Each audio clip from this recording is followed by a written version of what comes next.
vamos a iniciar con un tema que es importante y que a menudo vamos a ver en el ámbito médico, que es sepsis, ¿ya? Para empezar vamos a definir qué es sepsis. Sepsis se puede definir como un trastorno orgánico, ¿ya?, potencialmente mortal y secundario a una respuesta desregulada o anómala del huésped a la infección, ¿ya? Que esto va a atentar contra la vida del mismo. No es lo mismo sepsis que septicemia y que bacteremia, ¿ya? Y peor aún con shock séptico. El shock séptico es una complicación de la sepsis que se da en un grado de gravedad un poco más severo. ¿Todo quedó claro ahí? ¿Sí? Ok. Cuando hablamos de sepsis, vamos a hacer énfasis en una palabra muy importante, que es la...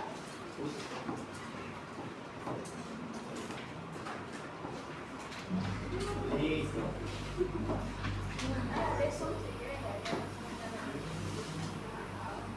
Con 2 dedos por ¿Ah, sí se pudo conectar? No transmite. Es que dice que el HDMI no lo detecta según.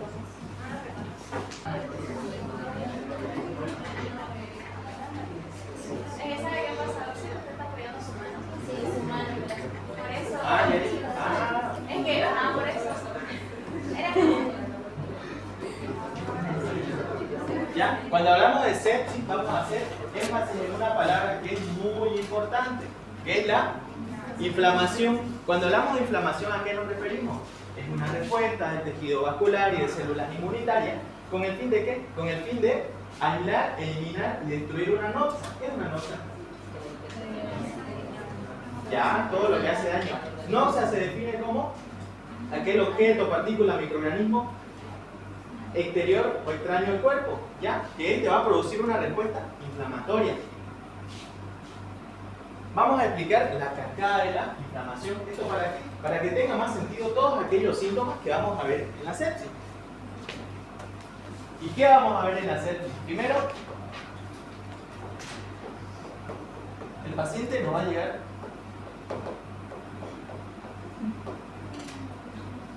con los siguientes síntomas. Hipotensión. Va a llegar con una hipotensión severa, dependiendo del grado de gravedad de la sepsis. Va a llegar taquicardia.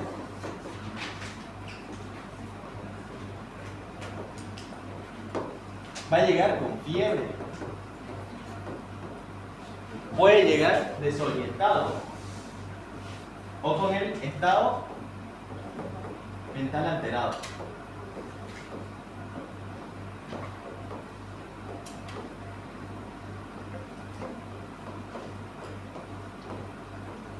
¿Ya? Y en base a todos estos síntomas vamos a saber el por qué.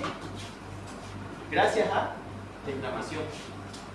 ¿Cómo inicia la inflamación? Primero tenemos la membrana bifosfolipídica o lipídica, ¿no? Que está presente en todas las células. ¿Ya? ¿Cómo se puede iniciar la inflamación? Tenemos de diferentes formas o orígenes. Puede ser por un traumatismo físico, químico, por un traumatismo de temperatura, por una quemadura. Por diferentes razones se puede iniciar como motivo una inflamación. ¿Y con qué inicia la inflamación? En este caso vamos a explicarlo con bacterias, porque es lo que nos interesa. Digamos que tenemos esta bacteria, ¿ya? Ahora sí. ¿Ya? Tenemos una bacteria, la cual quiere ingresar a nuestro organismo. ¿Y cómo lo va a hacer? Atravesando esta membrana, ¿lo ves? Dañándola. Y al dañar la membrana, ¿qué va a pasar? Esta capa lipídica va a liberar diferentes tipos de enzimas y mediadores.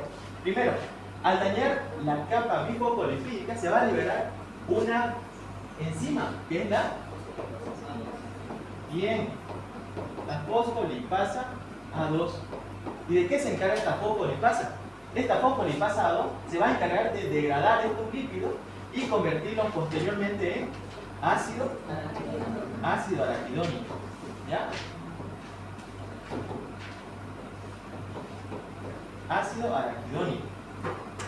Y posteriormente este ácido araquidónico va a actuar sobre diferentes vías, que son las ciclooxigenasas y las... Van a cortar esa parte del video. Ponga la flechita para atrás. Ponga la flechita para atrás y voy a terminar eso. Bien. Ahora sí quiero hacer... Parezco peladín jugando con tu tablet. Con dos dedos. Siempre que quiera moverse, con dos dedos. Pero si quiero subir para Pero. acá. Dios. Yo ¿Qué quiere hacer ahora? quiero esto desplazarlo más para abajo. Dale, Nancy. Ya. No se puede, ya llegó el tamaño del ojo. Ya. No quiero crear una no. De... digo así. Crea una nueva. Sí, crea una nueva. Allá en esa esquina hay uno más donde hay uno. Ahí. Segunda página. Ya. Todo de sí, quiere póngale a la lapicera. Ahora sí. Ya. ¿Teníamos algo? Ya. Teníamos al ácido araquidónico.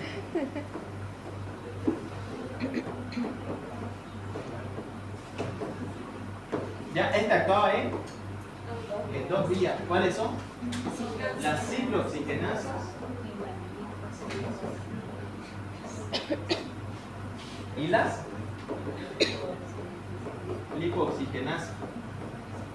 ¿Ya? Estas ciclooxigenasas a su vez se van a dividir en dos, bueno, dicen en tres, pero las dos son de carácter más principal, y son COX-1 y COX-2. Quizás esta clase ya lo vieron en patología, ¿no ves? Y la COX-3. ¿Alguien sabe dónde se encuentra la COX-3? Ya, esto se va a encontrar en la parte posterior del tálamo y es ahí donde va a estar el paracetamol. ¿Ya? ¿Es importante que lo sepan? No. Aquí vamos a explicar el por qué no los síntomas. ¿Ya qué síntomas dijimos que tenía nuestro paciente? Hipotensión, taquicardia, fiebre, estado mental alterado. Hipotensión, taquicardia, fiebre y estado mental alterado, ¿no?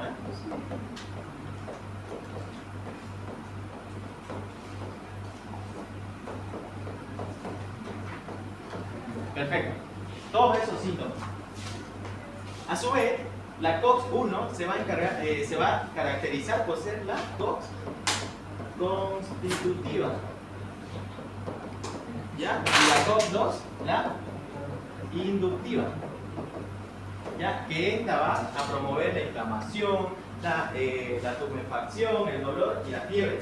Pero la que se va a caracterizar y la que va a sacar estrellas en este caso es la COX-1. ¿Qué va a producir la COX-1? Va a producir tres cosas. Tromboxano A2, prostaglandinas y prostaciclinas. ¿Ya? El tromboxano A2 va a tener una característica de ser agregante plaquetario. Y entre las prostaglandinas va a producir diferentes. ¿Cuáles nos van a interesar? La prostaglandina E2, E2, la prostaglandina E2, la prostaglandina D2, que son las de carácter más, las que no van a importar más en este caso. ¿Ya? Esto decimos que es agregante plaquetario. ¿Ya? Y las prostaciclinas. Y por la otra vía. No, tranquilos. Que capaz se podía poner solo una sola. No, ahí no lo perdí. ¿Ya?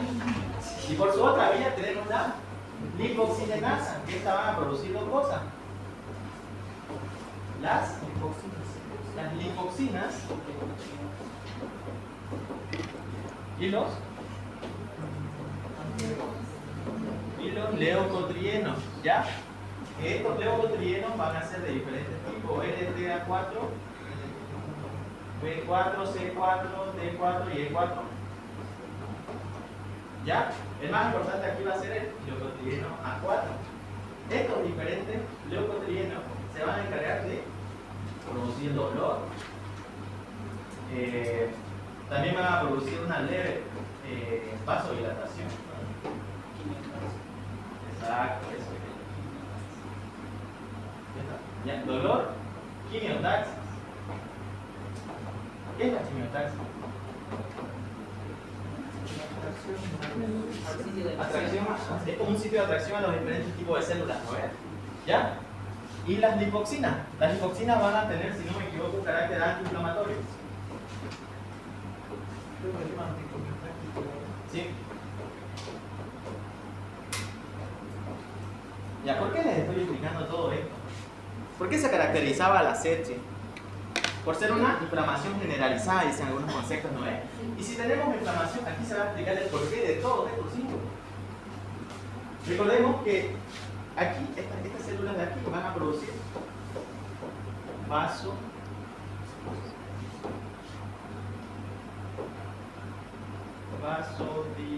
estos mediadores, perdón. ¿Ya? Va a producir vasodilatación, va a producir dolor. Exacto. ¿Cuáles son los productores de fiebre? Las prostaglandinas E2 producen fiebre y dolor, mientras que la D2, un leve dolor y vasodilatación. Además que cuando hay daño tisular, recordemos que en la membrana lipofosfolipídica se libera otra sustancia, que es el óxido nítrico. Si les pregunto dónde se almacena el óxido nítrico, ¿qué me dicen?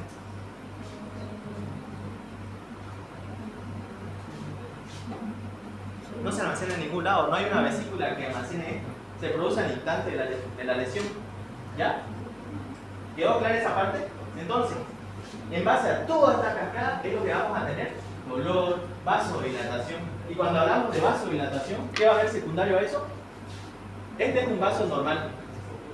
Ya la sangre va a pasar por ahí. ¿Y qué es la presión arterial?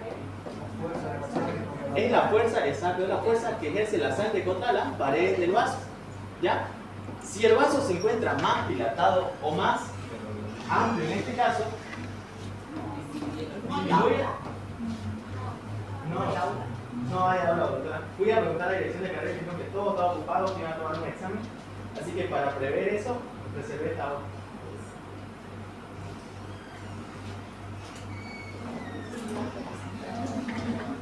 ¿Ya?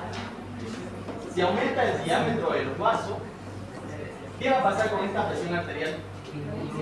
Va a disminuir, ¿ya? Esto explica esto de acá. Y por lo tanto va a haber hipotensión. ¿Y qué va a hacer el corazón al detectar que cayó la presión arterial? Aumenta la fuerza, las cuatro propiedades: contractibilidad, frecuencia cardíaca, la excitación.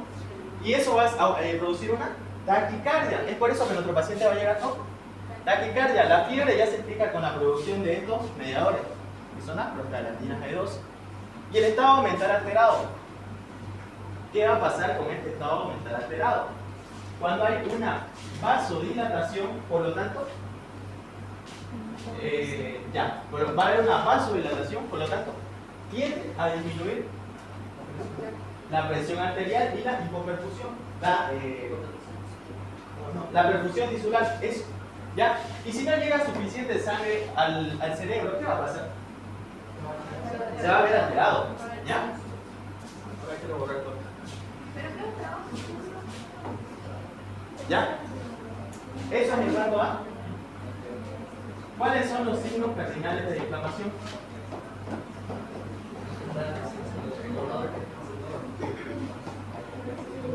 Dolor, calor, rubor, humor, Pérdida. ¿se le agregó la? Signos cardinales. Pérdida de funciones. ¿Ya? Nuevamente, tenemos nuestra membrana, o en este caso podemos hablar de nuestro vaso directamente. Va a llegar nuestra bacteria. ¿Ya? Esta va a ser la bacteria. Ya, supongamos que esa bacteria. Esta bacteria, además de producir lesión o invasión de la misma célula o capa en este caso, va a producir diferentes endotoxinas, ¿ya? Y esas mismas endotoxinas van a dañar el endotelio, ¿ya? Y recordemos que tenemos diferentes células inmunitarias, como en este caso los mastocitos. ¿Qué producen los mastocitos? Producen tres cosas: histamina, prostaglandina y leucotrieno, ¿ya? También produce eso que dijiste, pero estos son los de más importancia en este caso. ¿Y qué van a hacer estas sustancias? Van a actuar sobre el vaso y van a producir una posterior vasoconstricción, ¿ya? Y si estos músculos lisos del vaso se contraen, ¿qué va a pasar con esto? Con los espacios aumentan, ¿no? Se ensanchan, por lo tanto va a aumentar la permeabilidad, va a tender a salir el líquido del plasma, se va a edematizar. ¿Y cuál es la finalidad de la inflamación? Aislar al microorganismo. Si se edematiza, esta bacteria no va a pasar a la sangre como tal al principio, se va a quedar aislada en ese tumor o en esa zona inflamada. ¿Ya? ¿Qué más? Bueno, eso explica, ¿ya? El dolor, ya saben por qué va a ser causado por la cascada de la inflamación, que van a producirse diferentes mediadores. Ya sabemos eso. El calor, ¿por qué? Va a haber una vasodilatación, por lo tanto va a aumentar el riego sanguíneo y va a aumentar la temperatura. El rubor lo mismo, por la vasodilatación va a haber más sangre. Y el tumor, ya lo explicamos, por el aumento de la permeabilidad del endotelio. Y la pérdida de función se agregó, si esto de acá no se trata y se empeora, posteriormente este tejido puede llegar a ser necrosado y pérdida de su función. ¿Listo? Ahora sabemos el porqué de todos los síntomas. ¿Qué es lo que nos interesa de sepsis? A ver.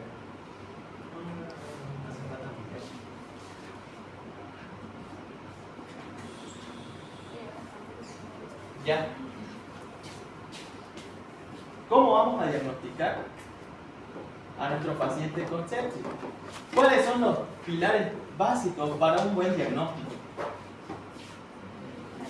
Primero, la clínica, ¿ya?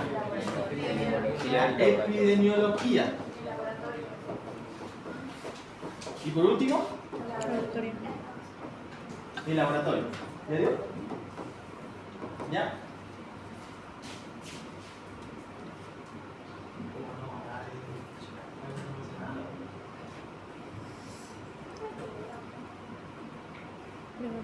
¿Ya? Estamos explicando los tres pilares básicos de para realizar un buen diagnóstico de sepsis, en lo cual vamos a tener la clínica. ¿Con qué clínica decimos que vaya nuestro paciente? Puede llegar primero con fiebre, ya confusión, pero lo vamos a dividir en diferentes sistemas en este caso: fiebre y escalofrío. ¿Por qué? Primero va a haber un periodo febril, como en la malaria, ¿se acuerdan? Periodo febril. Posteriormente, el paciente, ¿qué va a hacer el organismo para compensar o tratar de aliviar esta fiebre? Una sudoración, y posteriormente va a venir el escalofrío. ¿Ya? Cuando hablamos en los diferentes sistemas neurológicos, vamos a ver en neurológico, muscular, cardíaco,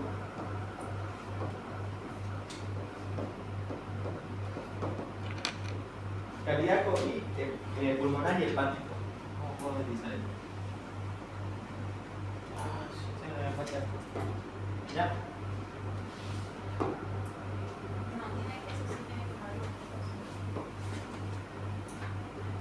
Yo quiero que esto se baje. Ya. Tenemos ahí. Pulmonar y cardíaco. Pulmonar y hepático. ¿Ya?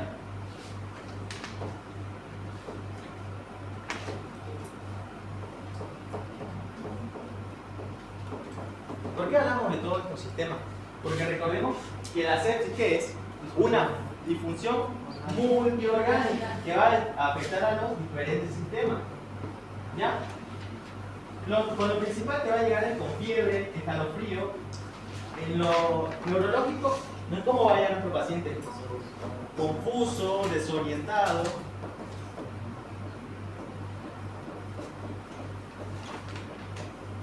En lo muscular va a tener mialgia, y ahorita le voy a explicar el porqué de la mialgia.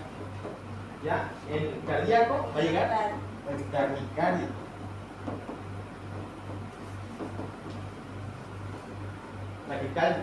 Taquicárdico. ¿Ya? En lo pulmonar puede presentar o no un síndrome de distrés respiratorio. ¿Cómo se puede?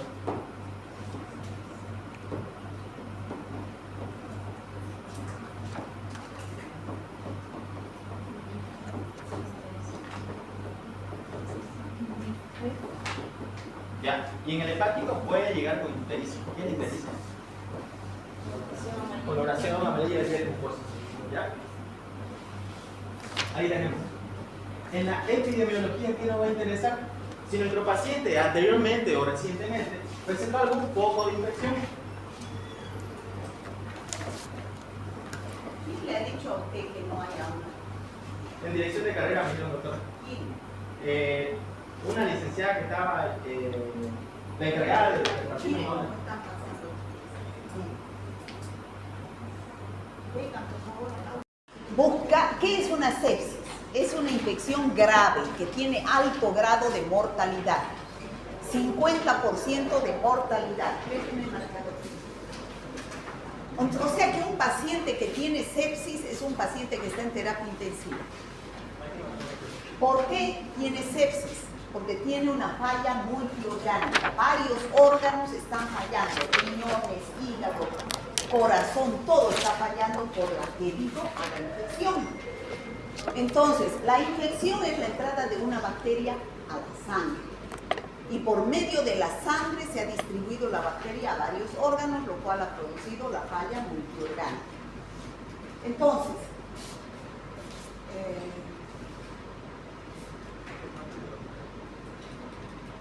¿cómo ustedes van a dar un diagnóstico de sepsis? Ya saben ustedes, lo primero, la parte clínica, la parte del laboratorio. Bueno, y aquí la epidemiología sería pues la edad del paciente, que mientras más joven, más edades extremas de la vida son más susceptibles, son más inmunodeprimidos. Después los dispositivos mecánicos. Por ejemplo, el respirador, el catéter venoso, la sonda urinaria, son dispositivos que se introducen a un paciente que está en terapia intensiva y a través de los cuales se pueden introducir bacterias si no se cumplen normas de bioseguridad. ¿Cuál es la clínica de un paciente con sepsis? Va a ser un paciente que tenga hipotensión, puede tener fiebre, puede tener escalofríos, puede tener taquipnea. Entonces son varios signos y síntomas que hacen suponer que un paciente tenga sepsis.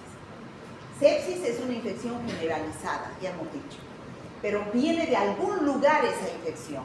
Primero se produjo, por ejemplo, a este paciente que estaba en terapia intensiva porque llegó por un accidente encefalocraneano, por ejemplo, estaba andando en moto, sufrió un accidente, lo llevaron al hospital, no puede respirar. Y para que no se muera por falta de oxigenación, le ponen a un respirador mecánico.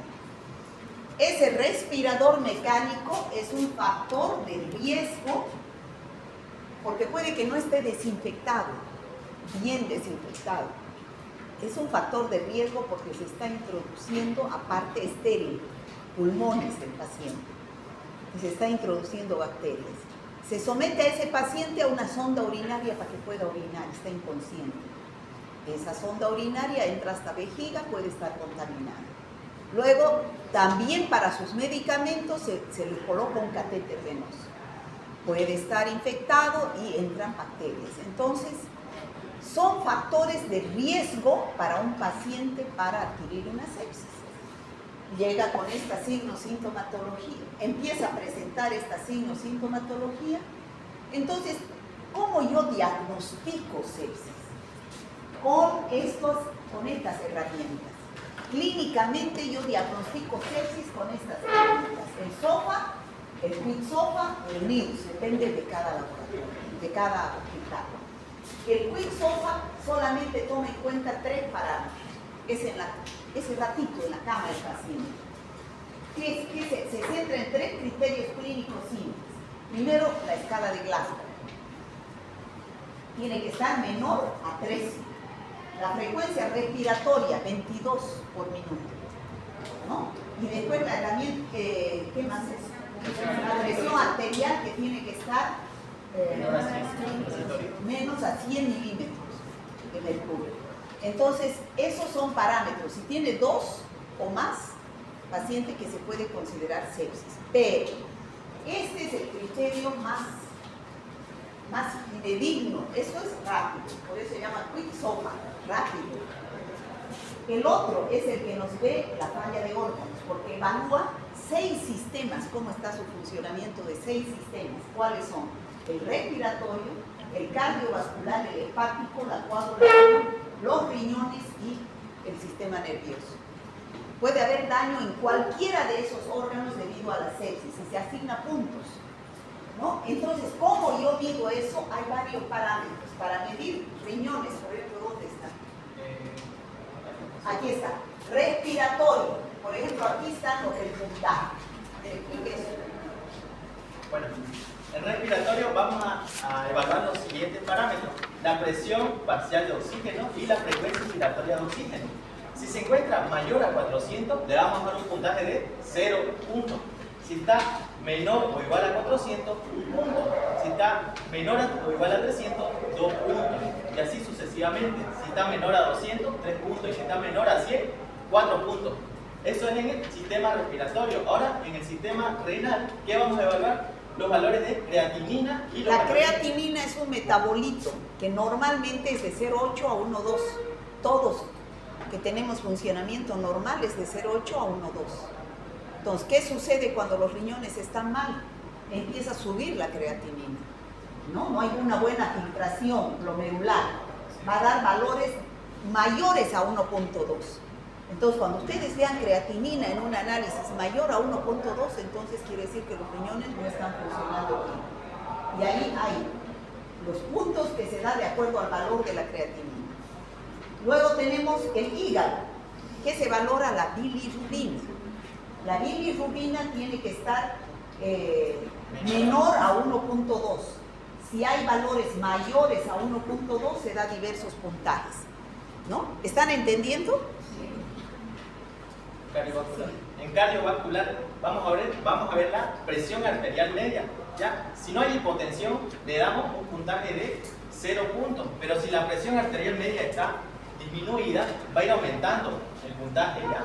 Le damos 1 punto cuando la presión arterial media está menor a 70. Cuando está menor a 56, le damos 2 puntos. Y aquí es donde debemos aplicar el tratamiento con dobutamina, que es un fármaco vasoactivo, que no es necesario que sepan cuál es su mecanismo de acción ahorita. Le vamos a dar 3 puntos cuando la presión va disminuyendo parcialmente. En el hematológico, ¿qué vamos a evaluar? Las plaquetas, ¿ya? Si está mayor a 150.000, ¿qué puntaje le damos? 0 puntos. Si está menor o igual a 150.000, 1 punto. Y así sucesivamente. Conforme va disminuyendo el valor de referencia, aumentamos el puntaje. Y por último tenemos el parámetro neurológico, donde aquí vamos a evaluar funciones motoras, oculares y verbales con la escala de Glasgow. Si tiene 15 puntos, 0. Ya ustedes saben manejar la escala de Glasgow, ¿no es cierto? Eso han visto en el sistema nervioso, el paciente con meningitis. Entonces ahí se va valorando. Entonces, si el paciente tiene cuántos criterios, si hay, ¿cómo es la cosa eso de la valoración? Si hay infección más 2 criterios de SOFA, es sepsis positiva. Ya. Entonces, ¿cómo se evalúa la sepsis? Con esta herramienta, que es el SOFA. ¿Se ha entendido?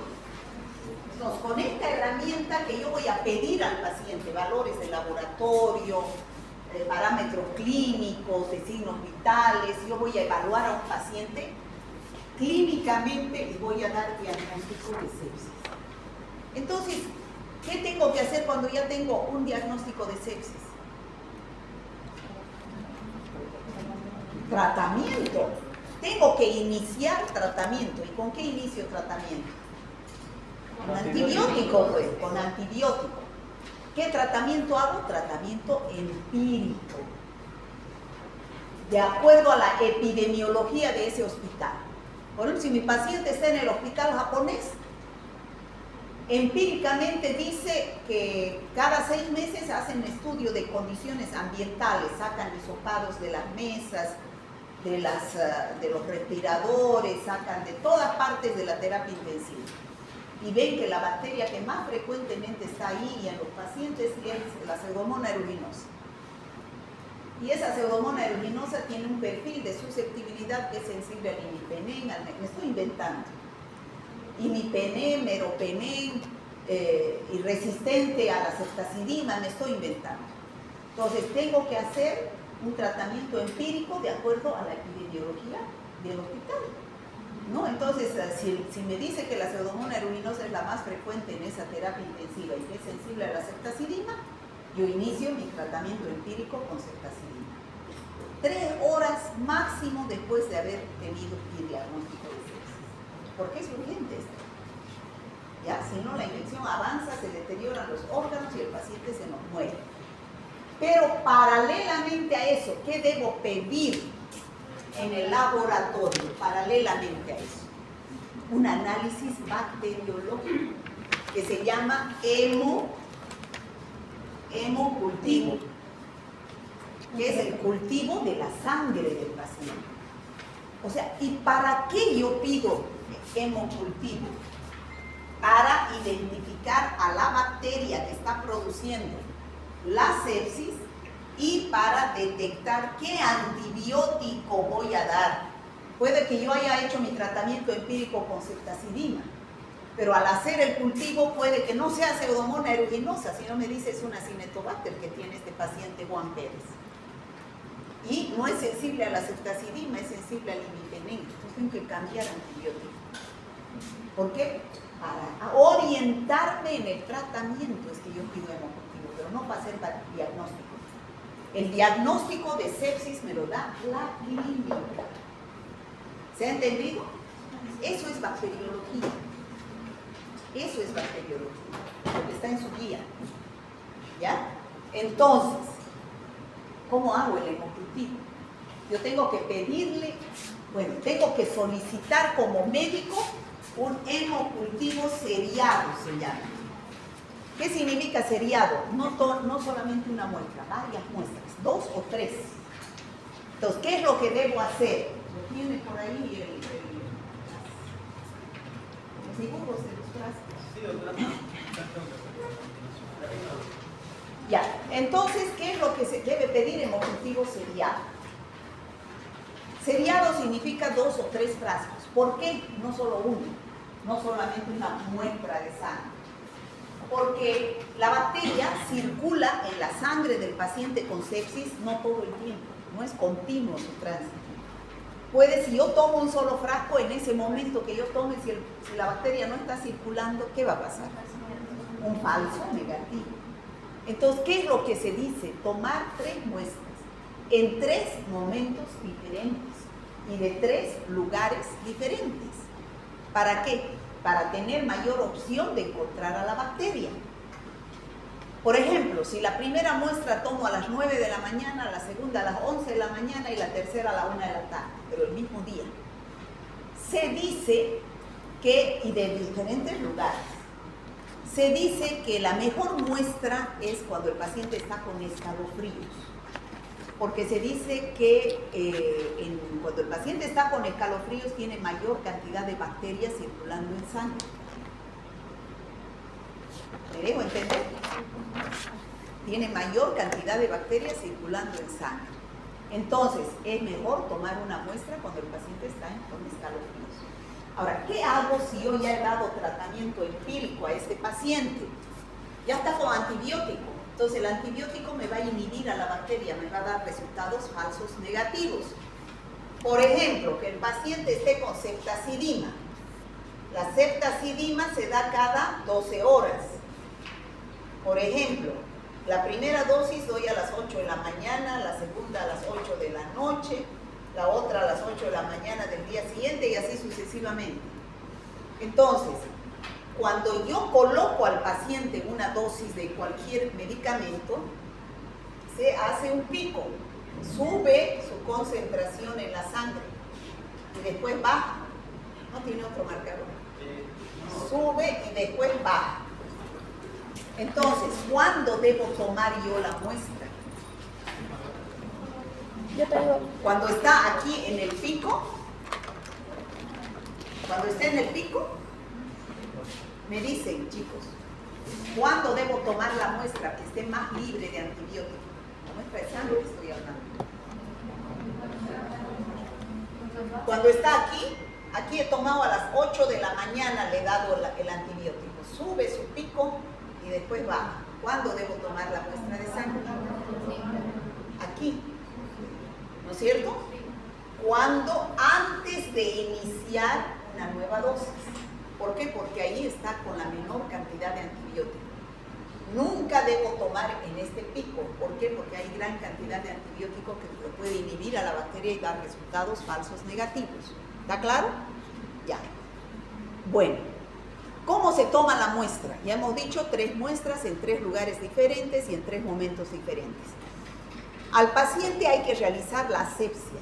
¿Con qué realizo la asepsia? Con alcohol. Y el alcohol y la asepsia se debe realizar con un algodón con alcohol de dentro hacia afuera y no volver para aquí. Generalmente, ¿qué es lo que hacen las enfermeras? Agarran, así lo hacen, ¿no es cierto? Llevando las bacterias de un lugar a otro. Se debe hacer así y salir, y si uno va a volver al lugar, con otro algodón. Y después con iodopovidona. Otro algodón, lo mismo, para disminuir las bacterias en ese lugar. Y no se contamine la muestra de sangre con flora de piel. Tomo la muestra de sangre 10 ml o más en pacientes adultos y 2 ml en bebés, porque los frascos son de diferente tamaño. Los frascos. Ahí. 10 ml. Esto es un frasco que está totalmente sellado, hermético y que tiene dentro medio de cultivo. Tiene un medio líquido, caldo. Entonces yo saco la muestra al paciente, desinfecto esta gomita y coloco aquí la sangre. Lo mezclo con el medio de cultivo y además, ¿qué es lo que tiene el medio de gracias?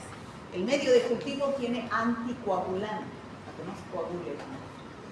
Lo mezclo, tomo las 3 muestras y lo llevo a la estufa. Lo llevo a la estufa y coloco ahí los frascos. La estufa a 37 grados. Ahí están los 3 frascos de la muestra con su sangre del paciente. Al día siguiente, esto se tiene que quedar 7 días. Es el cultivo que más tarda, 7 días. Pero eso no quiere decir que yo le tomo la muestra al paciente y a los 7 días vuelvo al laboratorio a preguntar qué es lo que ha crecido. No. El laboratorista hace 3 subcultivos a las 24, a las 72 horas y a los 7 días el último. ¿Cómo hace? Observa en los frascos si hay hemólisis, si hay burbujas o si el medio está turbio. Esos son signos de que puede haber crecimiento bacteriano. Y aunque no se observen esos signos, el laboratorista, el bioquímico, hace sus cultivos a ciegas. ¿Qué significa? Saca de este medio de cultivo con una jeringa 1 ml o menos.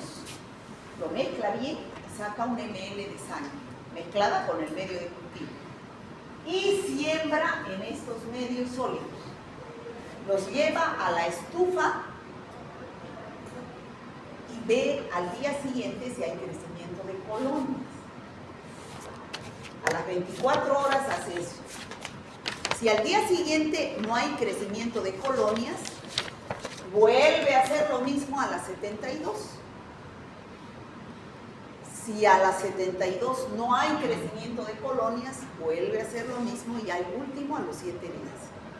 Si a los 7 días no hay crecimiento, se les informa a ustedes, doctores, el hemocultivo no acreció hasta los 7 días de incubación. Pero si a las 24 horas ya hay crecimiento de colonias, se las identifica y se llama al médico, si el médico no va al laboratorio, y le dice, doctor, hay crecimiento, y puede hacer el tratamiento con tal antibiótico.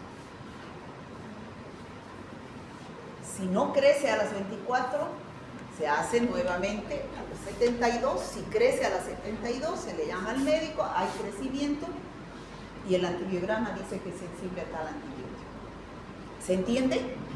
El médico está esperando eso por horas, el resultado, si su tratamiento empírico está bien. Porque aquí sí o sí hay que hacer tratamiento empírico para que el paciente no se muera, no se lo puede dejar protegido, ¿ya? Entonces, eso es el hemocultivo. Cuando se acaba, el laboratorio, ¿cómo les informa? Muéstrenme los informes. Los informes. Mire tanto que falta y usted explicando cosas que nada que ver. Este es el informe. Se informan los 3 frascos, ¿no? Por ejemplo, el frasco número 1 y número 2 dice que no se observó bacterias, dio negativo, ¿no? Igual en el desarrollo de bacterias no creció nada. Igual el frasco 3 no creció nada, no creció nada. Entonces, ¿cómo se interpreta ese resultado? ¿Qué van a decir ustedes? A ver. Hemocultivo negativo. O sea, ¿van a decir paciente con sepsis? ¿O sin sepsis? No, porque el diagnóstico no lo da el hemocultivo, el diagnóstico lo da la clínica, el SOPA, el QuickSOPA, el NIUS. Esto es solo para saber qué bacteria y con qué antibiótico. Ayudarme en el tratamiento, porque con la clínica yo ya sé que el paciente está seco. ¿Ya? Entonces, este es un hemocultivo negativo. El otro, este es un hemocultivo positivo. ¿Por qué? Porque en un frasco no crece. De repente cuando saqué la muestra no había bacterias circulando. Pero los 2 frascos, 2 y 3, me da positivo. Crece una Klebsiella pneumoniae y sensible a los mismos antibióticos. Ahí es un hemocultivo positivo. Me está dando orientación de que sí debo dar el antibiótico que dice aquí sensible. ¿Está claro? No puede haber 2 bacterias diferentes en cada uno de los frascos de un mismo paciente, porque las sepsis son monomicrobianas. Si aquí dice Klebsiella pneumoniae, aquí también tiene que ser Klebsiella pneumoniae. No puede decir aquí Klebsiella y aquí Escherichia coli. ¿Por qué? Porque eso es contaminación. No puede ser una sepsis producida por varios microorganismos. Generalmente son monomicrobianas. ¿Se ha entendido? Ya, eso es la bacteriología de la sepsis. Vamos a los casos clínicos.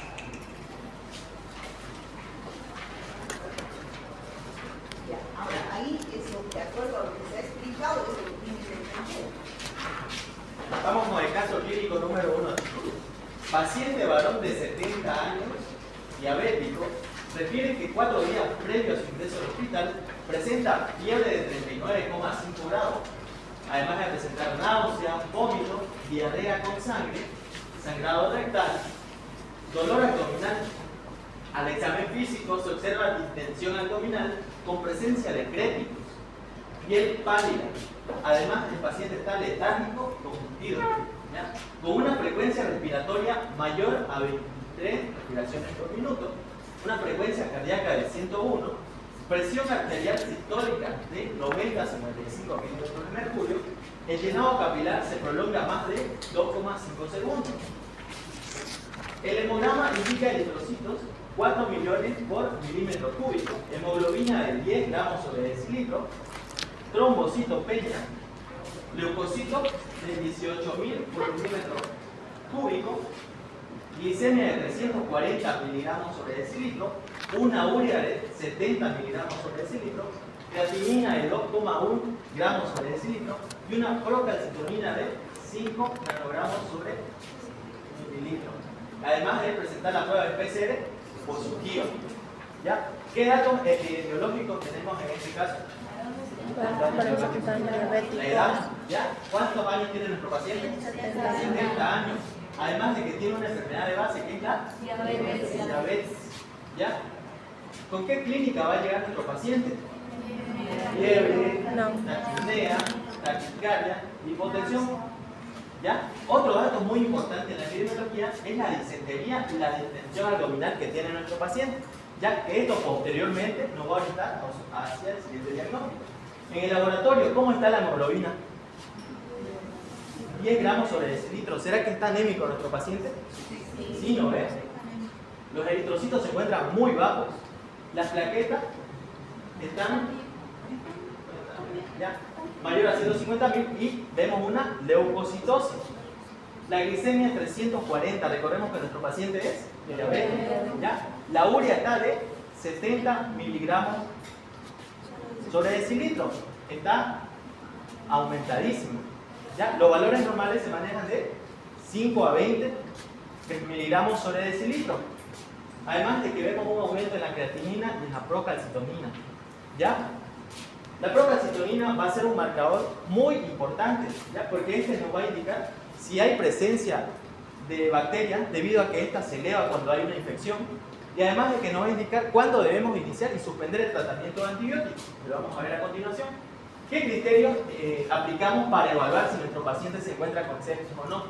Primero, aplicamos el Quit-SOFA, ¿ya? Que este nos va a orientar. ¿Para qué se ocupa el Quit-SOFA? Este nos va a ayudar para diagnosticar una sepsis temprana. ¿Qué parámetros vamos a evaluar en este caso? La escala de Glasgow menor a 13 puntos. ¿Cómo se encontraba nuestro paciente? Está confundido, por lo tanto debemos suponer que su Glasgow no es de 15, puede estar disminuido. ¿Ya? ¿Cómo está su presión arterial? Disminuida. ¿Ya? Y un parámetro que evalúa el Quit-SOFA es la presión arterial sistólica menor a 100. ¿Y cómo está su sistólica? Menor. En 90. ¿Ya? ¿Hasta ahí cuántos puntos le vamos dando a nuestro paciente?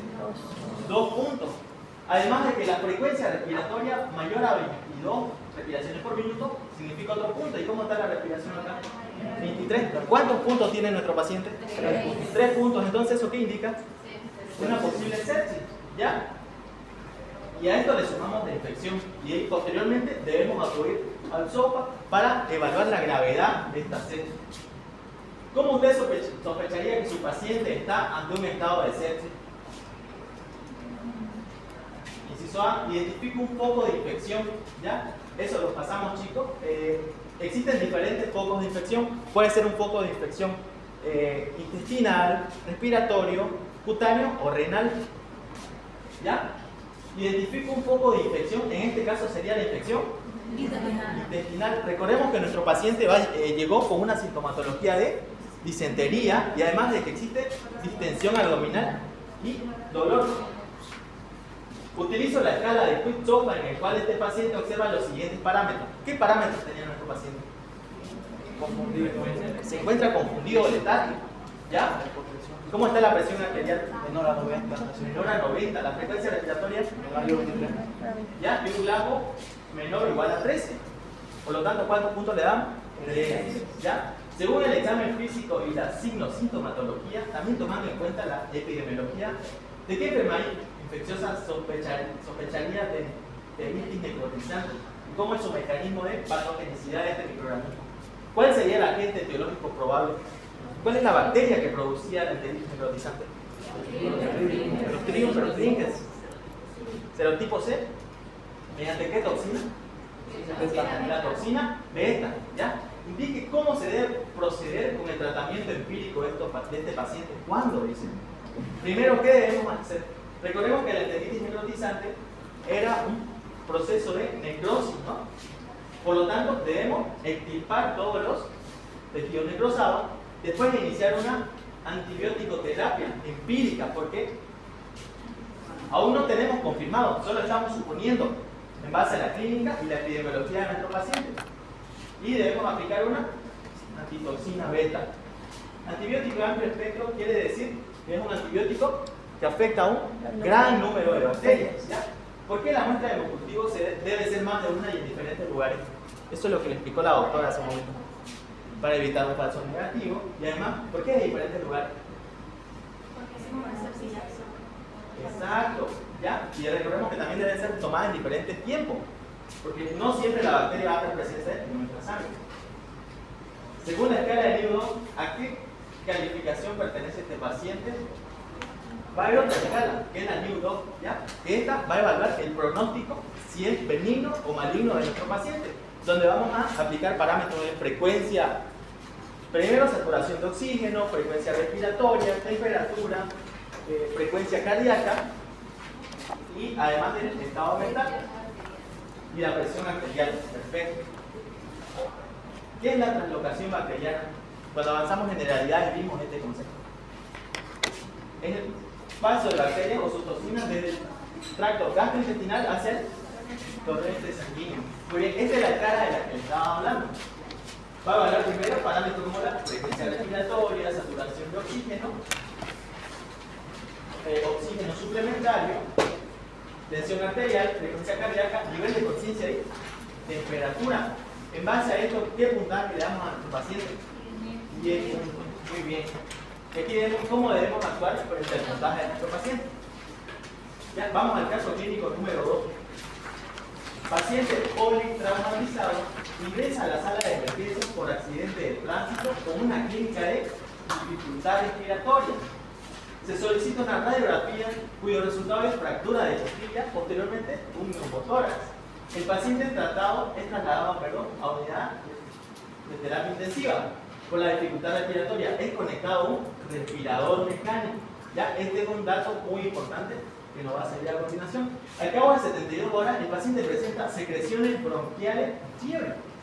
Al cabo de 48 horas, continúa el paciente con hipertermia, sudoración profusa, taquicardia y hipotensión, un recuento de leucocitos de 32.000 por milímetro cúbico. ¿Será que es una leucocitosis? Sí, ¿no es? ¿O una leucopenia? Leucocitosis, muy bien. Por lo tanto, se solicita cultivo de puto y hemocultivo seriado. A la tinción de Gram, al segundo día reporta presencia de bacilo Gram negativo. Basado en la epidemiología de los datos de una bacteria que es característica, ¿de qué bacteria estaríamos sospechando acá? Una bacteria que coloniza ventiladores mecánicos. La doctora me explicó hace ratito, chicos. Pseudomonas aeruginosa. ¿Ya? ¿Con qué clínica va a llegar nuestro paciente? Con disnea, secreción bronquial. Primero fue ingresado a emergencia por el accidente que tuvo, ¿no ves? Posteriormente le instalaron un respirador mecánico y ahí fue donde posiblemente adquirió esta neumonía. Va a presentar fiebre, hipertermia, desforesis, taquicardia y hipotensión. ¿Cuál sería nuestra hipótesis diagnóstica en este caso? Una sepsis y una infección respiratoria nosocomial. Posible causa de infección por el respirador mecánico. Muy bien. ¿Qué análisis bacteriológico solicitaríamos en este caso? Hemocultivo y si nuestro paciente presenta expectoración, cultivo de puto. Muy bien. Análisis bacteriológico. En la tinción de Gram se detectaron bacilos Gram negativos. ¿Cuál es el agente probable? Pseudomonas aeruginosa. También podemos sospechar un Acinetobacter baumannii o una Klebsiella pneumoniae. ¿Cuál sería la profilaxis en este caso? Perfecto. Esterilización de los aparatos y objetos intrahospitalarios. Ahí estamos, vemos los modelos de hemocultivo que explicó la doctora, el frasco número 1, número 2 y número 3. ¿Ya?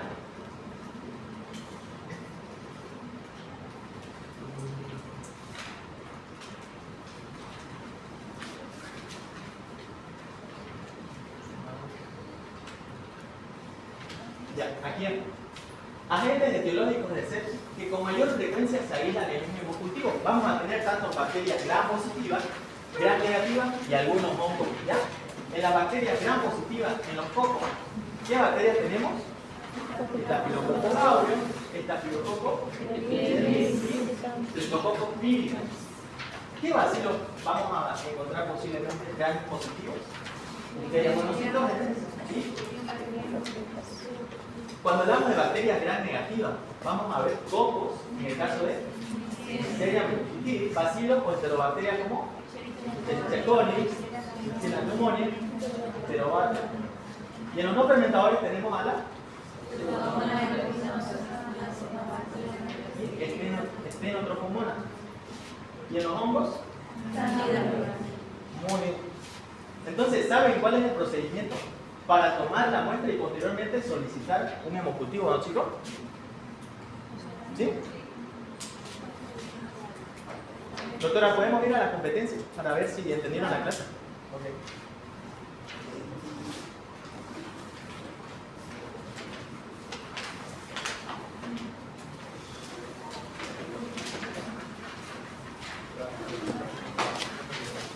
Muy bien.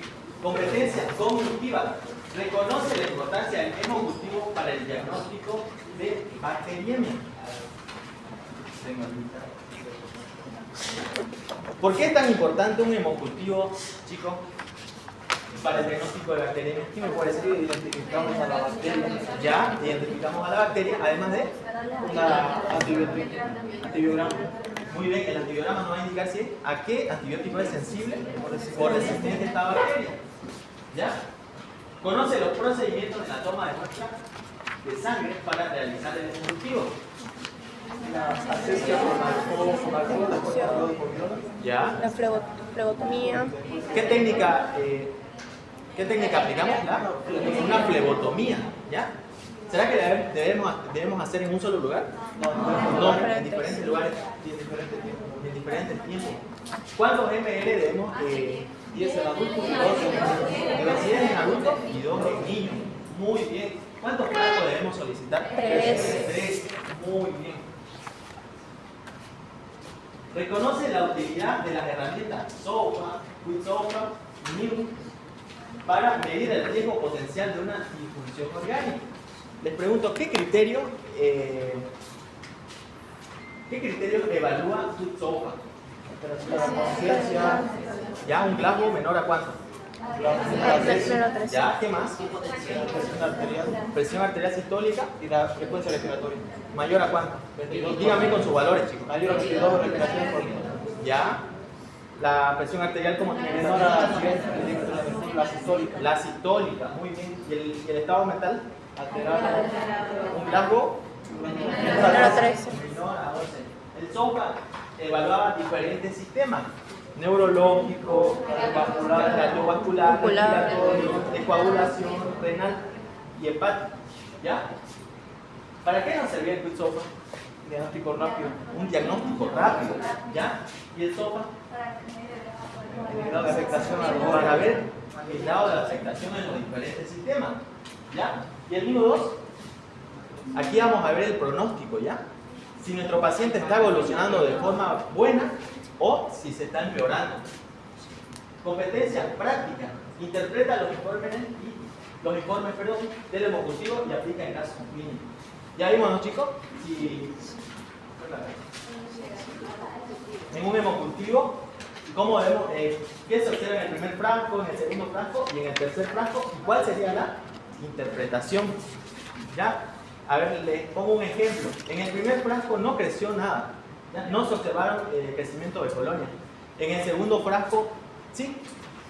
Y en el tercer frasco, sí. Por lo tanto, Hemocultivo. un hemocultivo positivo. Y si no se observó crecimiento en ninguno de los 3 frascos, Hemocultivo negativo.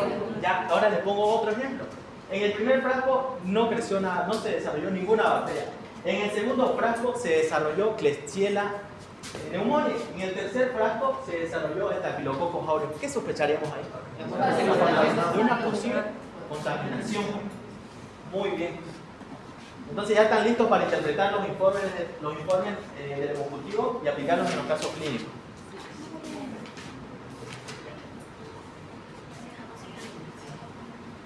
¿Alguien falta que se anoten la lista?